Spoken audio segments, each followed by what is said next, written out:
আসামি সোহাগ চট্টোপাধ্যায় আমার মক্কেল মধুশ্রী সেনগুপ্তকে তার অধিকার থেকে বঞ্চিত করেছে। শুধু তাই নয়, তাকে বিষ প্রয়োগ করে হত্যা করতে গেছিলেন।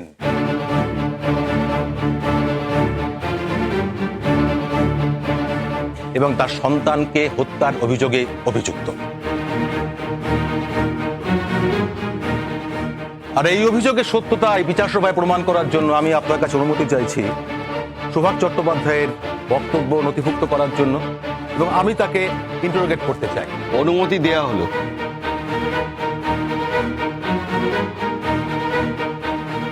Thank you মিলট। আপনার নাম? সোহাগ চট্টোপাধ্যায়। আচ্ছা, আপনি কি বিবাহিতা? হ্যাঁ। স্বামীর নাম? আয়ুষ চট্টোপাধ্যায়। আচ্ছা, আপনাদের কতদিন হলো বিয়ে হয়েছে? প্রায় 1 বছর। মিথ্যা কথা। আপনি কোর্টে দাঁড়িয়ে মিথ্যা কথা বলছেন। আমি মিথ্যা কথা বলি না, এবং এই বিষয়ে মিথ্যা কথা বলার কোনো প্রয়োজন দেখছি না। আপনি মুখে মুখে কথা বলবেন না। যার জিজ্ঞেস করছি শুধু তারই উত্তর দেবেন।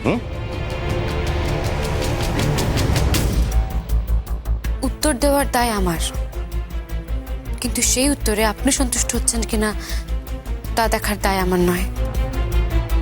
আপনি বড্ড বেশি কথা বলছেন। আপনাকে বারবার বলা হচ্ছে যেটুকুনি প্রশ্ন করব শুধু তার উত্তরই দেবেন, আর দয়া করে সত্যি কথা বলবেন। আমি আপনারই প্রশ্নের উত্তর দিয়েছি এবং সত্য উত্তর দিয়েছি, কিন্তু সেটা আপনার পছন্দ হওয়া বা না হওয়ার তার সত্য ধারণা। এতদিন পর্যন্ত আপনি অভিনেতা আয়ুষ কুমারকে বিয়ে করেননি। হঠাৎ করে 7 দিন আগে আপনি তাকে বিয়ে করলেন তড়িঘড়ি ভাবে। এটা সত্যি না মিথ্যে? 7 দিন আগে যে বিয়ে হয়েছে তা শুধুমাত্র... যা জিজ্ঞেস করছি তার উত্তর দিন, হ্যাঁ কি না।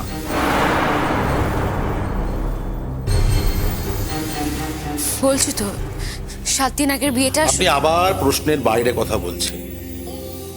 আপনি শুধু বলুন যে হ্যাঁ কি না, দুটো শব্দের মধ্যে বলুন, হ্যাঁ কি না বলুন।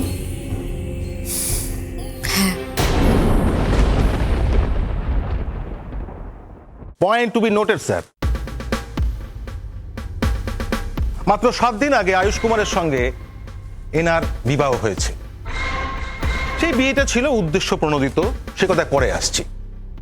কিন্তু উনি কিছুক্ষণ আগে বলেছেন যে 1 বছর আগে আয়ুষ কুমারের সঙ্গে তার বিয়ে হয়েছিল।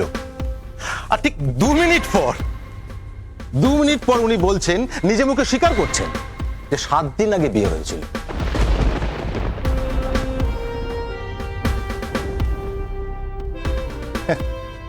স্যার, এটা হচ্ছে 7 দিন আগে যে বিয়ে হয়েছিল তার সার্টিফিকেট, ম্যারেজ সার্টিফিকেট।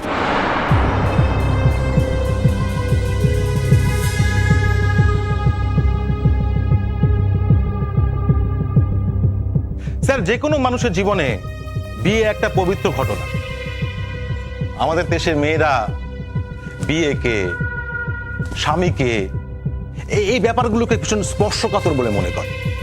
এটা সবাই জানি আমরা। কিন্তু উনি নিজের বিয়ে নিয়ে এমন মিথ্যে তথ্য দিলেন যাকে ধিক্কার জানাবার ভাষা আমার কাছে নেই।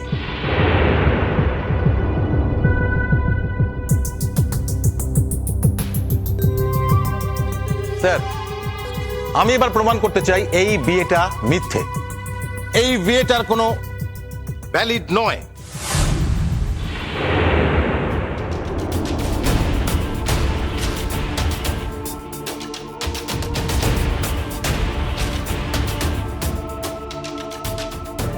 এটা কি হচ্ছে মা? তুতুলকে তো কথা বলার কোনো সুযোগই দেওয়া হচ্ছে না। তখন থেকে উনি নিজের মতো মন গড়া কথা বলে যাচ্ছে। এটা কি আর কি হচ্ছে এখানে? একদম চুপ। কি হচ্ছে এটা কি টুটু? এভাবে কোর্টের মধ্যে কেউ রিয়াক্ট করে? আরে বাবা, উনি তো মধুশ্রীর লয়ার। উনি তো মধুশ্রীর হয়ে কথা বলবেন, তাই না? চুপ করে দেখ না কি হয়। আরে মা, কিন্তু আমাদের যে বিয়েটা মন্দিরে হয়েছিল সেটা তো বলার সুযোগ দিতে হবে তুতুলকে। যুবরাজ সেনগুপ্ত তো এখনো ওঠেননি। উনি উঠলে নিশ্চয়ই পুরোটা বলবেন। দেখ না, কিন্তু উনি কি করে জানবেন? আর এই কথাটা তো পিসিমণিরও জানার কথা নয়। তখন পিসিমণিও আমাদের বাড়িতে আসেনি, তাই কোথায় বিয়েটা হয়েছিল, কখন হয়েছিল, কিভাবে হয়েছিল, এটা কেউ জানে না মা। আচ্ছা টোটো প্লিজ, এটা যুবরাজ সেনগুপ্তর দায়িত্ব। উনি এই কেসটা লড়ছেন, নিশ্চয়ই খোঁজ খবর নিয়ে প্রিপেয়ার্ড হয়েছেন। সব থেকে বড় কথা, উনি কিভাবে কেসটাতে এগোবেন সেটা তো আমাদের জিজ্ঞেস করে এগোবেন না, উনি তো ওনার মতো করে এগোবেন। আমি একটা কথা বলছি টোটো, একটু মাথাটা ঠান্ডা করে থাক বাবা।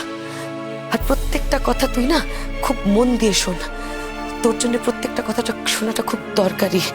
আসলে তোকেও তো ইন্টারোগেশনে তুলবে, তখন অন্তত তুই প্রিপেয়ার্ড হয়ে কথাগুলো বলতে পারবি, জবাবটা দিতে পারবি। কিন্তু আমাকে যদি এরকম কথা বলে, আমি কিন্তু এদের কিছুতে স্পেয়ার করবো না। তো টোটো হাত জোর করছি, এখানে কিন্তু মাথা গরম করিস না বাবা। এখানে মাথা গরম করলে হিতে বিপরীত হবে। যুবরাজ সেনগুপ্তের উপর একটু ভরসা রাখ। আচ্ছা মা, পিসিমণি ওরকম অন্যমনস্ক হয়ে বসে আছে কেন বলো তো? পিসিমণির কাছে কিরকম একটা অন্যরকম লাগছে না? সেটার একটা কারণ তো তুতুলকে নিয়ে বড় টেনশন করছে ও। তার উপর যুবরাজ সেনগুপ্ত এক্স্যাক্টলি ও স্নায়ুর উপরে যে কতটা চাপ যাচ্ছে একমাত্র ওই জানে। তাছাড়া এই কেসে বোধহয় ওকেও টানবে, তাই না? কিন্তু কিচ্ছু করতে পারবে না। আমি বলছিলাম, যদি ঠিকঠাক করে বিচার করা হয়, তুমি দেখবে পিসিমণির কিচ্ছু হবে না। তাই যেন হয় টোটো। আরে তোর বাবাকে তো দেখছি না। ও শেখর বাবু, আপনার স্যার কোথায়? ও এই ওই তুতুলের বাড়ির লোকের সঙ্গে একটু বাইরে বোধহয় আলোচনা করতে গেছেন, ও এক্ষুনি এসে পড়বেন।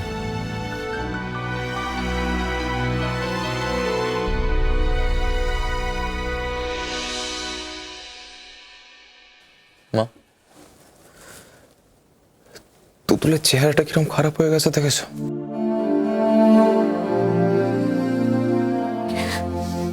সব ঠিক হয়ে যাবে, সব ঠিক হয়ে যাবে টোটো, তুই একদম ভাববি না। চুপ করে আগে দেখ কি হচ্ছে। মাননীয় বিচারক, এই সোহাগ চট্টোপাধ্যায় বছরখানেক আগে আয়ুষ কুমারের বাড়িতে ঢুকেছিল বউ হিসেবে নয়, কাজের লোক হিসেবে।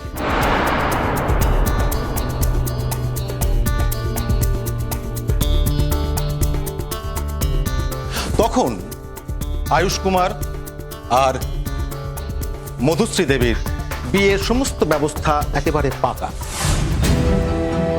কিন্তু এই মেয়েটি সে বাড়িতে ঢুকে নিজের গল্প সাজায় এবং এদের সমস্ত সেটআপটাকে, বিয়ের সেটআপ নষ্ট করে দেয়।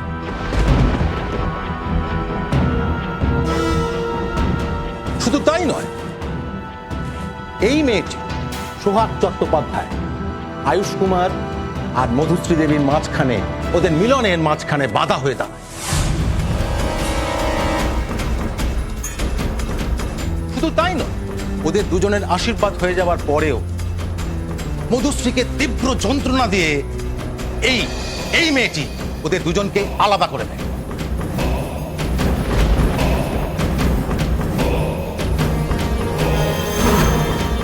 মিলর্ড, শুধু তাই নয়,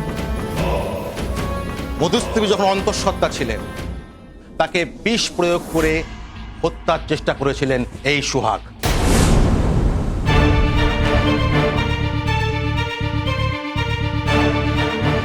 পেটের সন্তানকে অ্যাবর্ট করাতে বাধ্য করেছিলেন ডাক্তারকে পয়সা দিয়ে এবং ক্ষমতার টোপ দেখিয়ে। এমনই একটি জঘন্য অপরাধী এই সোহাগ দাশগুপ্ত, বিয়ের আগের টাইটেল। এবং রাতারাতি ম্যারেজ রেজিস্ট্রারকে ডেকে আয়ুষকে জোর করে বিয়ে করে দেয়।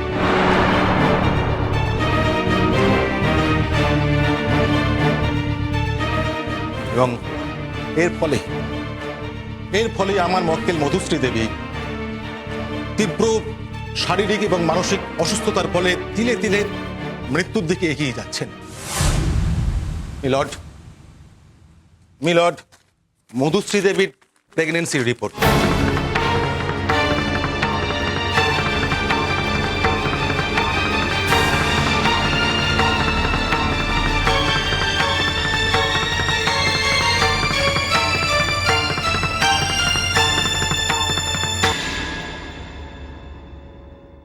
যদি একজন ভারতীয় নারী পুরুষ মন্দিরে গিয়ে ভগবানকে সাক্ষী রেখে দুই পক্ষের পরিবারের উপস্থিতিতে এবং তাদের অনুমতি নিয়ে বিবাহ করে, তাহলে তাকে স্বীকৃত বিবাহ বলা যাবে না? সেই বিয়ের কোনো সাক্ষ্য প্রমাণ আছে?